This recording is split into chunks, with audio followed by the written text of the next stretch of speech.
Hi ಎಲ್ರಿಗೂ ನಮಸ್ಕಾರ. ಎಲ್ಲ ಚೆನ್ನಾಗಿದ್ದೀರಾ ಅಂದ್ಕೊಂಡಿದ್ದೀನಿ. ನಾವಂತೂ ತುಂಬ ಚೆನ್ನಾಗಿದ್ದೀವಿ. ನೋಡಿ ಜೋಳ ಮುರಿತಾ ಇದ್ದೀವಿ ನನ್ನ ಮಗಳು ನಾನು. ತುಂಬ ಬಿಸಿಲಿದೆ, ಸಖತ್ತು ಸೆಕೆ ಆಗ್ತಿದೆ. ನೋಡಿ ತೆನೆ ಮುರಿಯೋಕ್ಕೆ ಬಂದಿದ್ದೀವಿ. ನನ್ನ ಮಗಳು ನಾನು ಇಬ್ಬರು ಮುರಿತಾ ಇರೋದು. ನೋಡಿ ಜೋಳ ತೆನೆ ನೋಡಿ.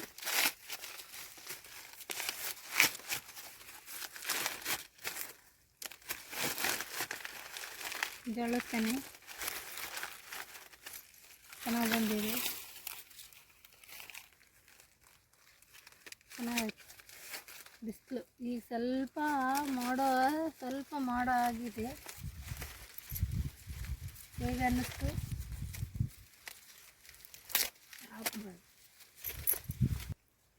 ಹೇಳಿ. ನಮ್ಮ ಕಡೆ ಕಾಕಮಂಚ ಹಣ್ಣಿನ ಹಣ್ಣು ಅಂತ ಹೇಳ್ತೀವಿ. ನಿಮ್ಮ ಕಡೆ ಹೇಗಂತೀರ? ನಮ್ಮ ಕಡೆನ ಕಾಕಮಂಚ ಹಣ್ಣು ಅಂತೀವಿ. ಕಾಮೆಂಟ್ ಬಾಕ್ಸಲ್ಲಿ ನೀವು ಹೇಗೆ ಹೇಳ್ತೀರ ಅದು ತಿಳಿಸಿ ನಮಗೆ. ಬಂದಿದೆ ಎಷ್ಟು ದೊಡ್ಡ ಗಿಡ ಜೋಳದಲ್ಲಿ ಇರೋದು. ಕಪ್ಪುಗಾಗಿರೋದೆಲ್ಲ ಹಣ್ಣು ಆಗಿದೆ ಅಲ್ಲೇ ನೋಡಿ. ಇದು ತಿನ್ನೋಕ್ಕೆ ಬರುತ್ತೆ, ಈ ಥರ ಹಣ್ಣು ಆಗಿದೆ. ಕಪ್ಪು ತಿನ್ನೋಕ್ಕೆ ಬರುತ್ತೆ. ಇದು ಹಚ್ಚಿಗಿರೋದು ಇದು ಇನ್ನೂ ಬರೋಲ್ಲ, ಹಣ್ಣು ಆಗಿಲ್ಲ, ತಿನ್ನೋಕ್ಕೆ ಬರೋಲ್ಲ. ಅದು ಈ ಕಪ್ಪು ಆಗಿರೋದೆಲ್ಲ ತಿನ್ನೋಕ್ಕೆ ಬರುತ್ತೆ. ಎಷ್ಟು ಚೆನ್ನಾಗೈತೆ ನೋಡಿ, ಎಷ್ಟೊಂದು ಹಣ್ಣು ಆಗಿದ್ದಾವೆ ಗಿಡದಲ್ಲಿ. ಚೆನ್ನಾಗೈತೆ ಹಣ್ಣು. ಕಮೆಂಟ್ ಬಾಕ್ಸಲ್ಲೇ ತಿಳಿಸಿ.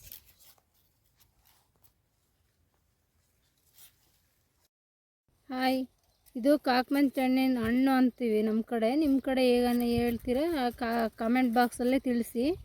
ಈ ಥರ ಹಣ್ಣು ಹಚ್ಗಿರೋದು ಈಗ ಕಪ್ಪು ಆದರೆ ಸ್ವೀಟ್ ಇರುತ್ತೆ, ಚೆನ್ನಾಗಿರುತ್ತೆ ತಿನ್ನೋದಕ್ಕೆ.